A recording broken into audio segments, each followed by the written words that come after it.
President Biden on Monday gave virtual remarks to a conference of black law enforcement officers that drew pretty sharp contrasts between the actions of the police on January 6th here in Washington, D.C., and the lack of action by the president, Donald Trump.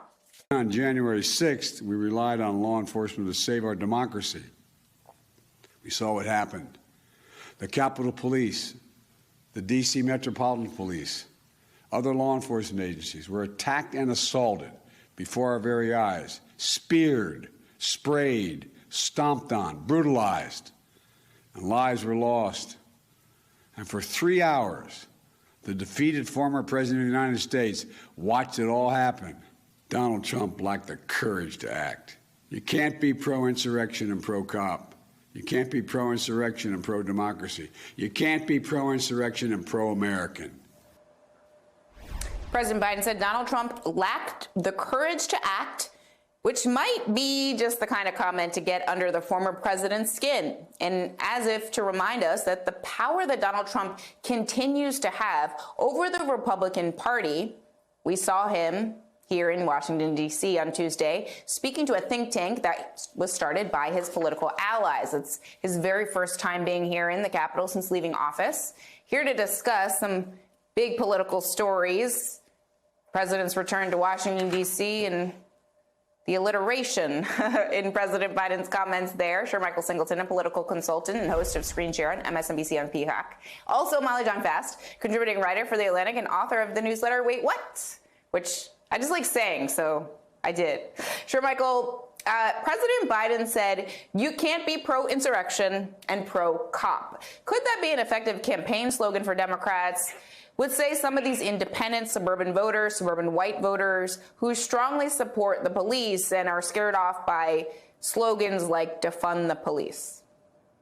I mean, I don't think so. Z, I have to be honest with you. I think Republicans have done a very effective job at really portraying Democrats writ large, even moderate Democrats, which do exist, as being anti-police, not even wanting police to be around, wanting to utilize those funds for other things, when the reality is that represents a very, very small fraction of Democrats. I have a lot of Democratic friends who are strategists and everyday voters. Most of them do indeed support the police. I think Democrats, though, need to hit back on Republicans against that message a lot stronger. And I think it comes down to wanting to support the police, but advocating for better training, utilizing funding to make sure that police have better relationships with communities of color. Democrats, in my view, Z, have not done a great job at portraying that and articulating that message to those swing voters who they will need come November. They haven't? Because I heard a lot of Democrats say what you just said when the racial reckoning was occurring in 2020. Yeah, I mean, I haven't. You haven't? If you look at a lot of polling data, cross tabulations, I've said it on a lot of focus groups. I've seen some data from focus groups from friends who are Democrats, and that is a continued message that Democrats continue to struggle with. Now, granted, that's not what I think is on the mind of most voters going into November midterms. Most people are concerned about the economy. But for the few, the slither of voters who are happening to be thinking about police, which I think are a small percent, I just haven't seen any indication from the data that I've seen that Democrats have some type of an advantage over Republicans on that particular topic. Okay, that's a fair point. Molly, I want to play a little clip of J.D. Vance. So we're drawing contrast here as we discuss the state of politics in this particular moment, especially in light of the Dobbs decision at the Supreme Court. Just play the clip. This is one of the great tricks that I think the sexual revolution pulled on the American populace, which is this idea that, like, well, okay, these marriages were fundamentally, they were maybe even violent, but certainly they were unhappy. And so getting rid of them and making it easier for people to shift spouses like they change their underwear, that's going to make people happier in the long term. And maybe it worked out for the moms and dads, though I'm skeptical, but it really didn't work out for the kids of those marriages. And I think that's what all of us should be honest about, is we've run this experiment in real time, and what we have is a lot of very, very real family dysfunction. I really struggle to set that up there, Molly, because I find it a little Neanderthal for someone in 2022 to say something like women should stay in violent and abusive marriages. Please respond to what you heard from Senate candidate J.D. Vance there.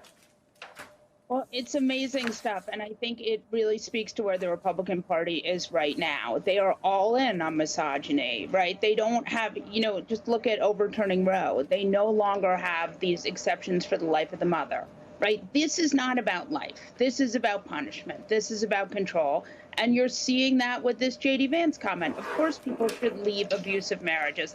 That doesn't, it doesn't help children to watch their mother get beaten by their father. I mean, that's a completely farcical, and it's a totally insane notion. And the reason he's saying it is because he knows that this kind of misogyny is what gets the base excited. And we saw this, we saw this with Matt Gaetz, where Matt Gaetz was saying that, these unattractive women who couldn't even get pregnant are talking about abortion. I mean, this is not about anything but misogyny, and they've decided that this is a winning message with the base, and they're going to go all in.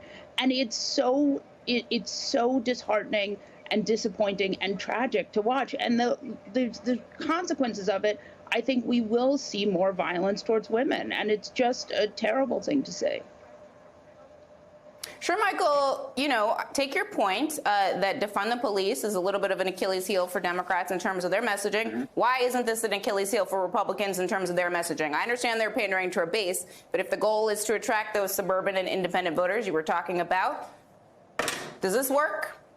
I mean, you think about independent voters. I mean, that's why Mitch McConnell supported the very, very loose gun legislation that passed in a bipartisan effort. And he publicly stated because he wants Republicans to do better with suburbanites, because we ceded that to Democrats in 2020.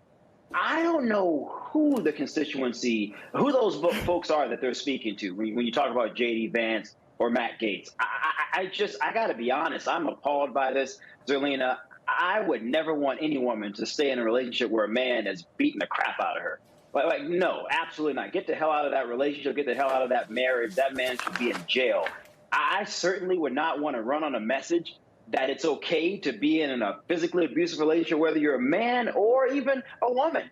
We should not be advocating for that. And to the point that Molly just said, I mean, I have an uncle who's a retired psychiatrist. The mental toll that takes on a child experiencing that, I mean, oh my God, Alina, just imagine the example that you're setting for that young boy who one day will be a young man, likely in a relationship with a woman, or maybe even a relationship with another man. Think about how that child who becomes a young man may deal with situations when he gets angry through violence versus through communication and talking.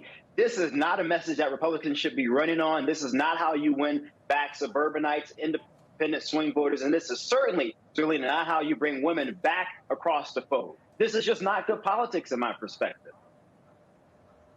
You better preach on here, Sir Michael. Amen to that. All of that. Thank you. Thank you so much, both of you, for being here. It's always great to talk to you. Sir Michael Singleton and Molly Jong-Fast, thank you again.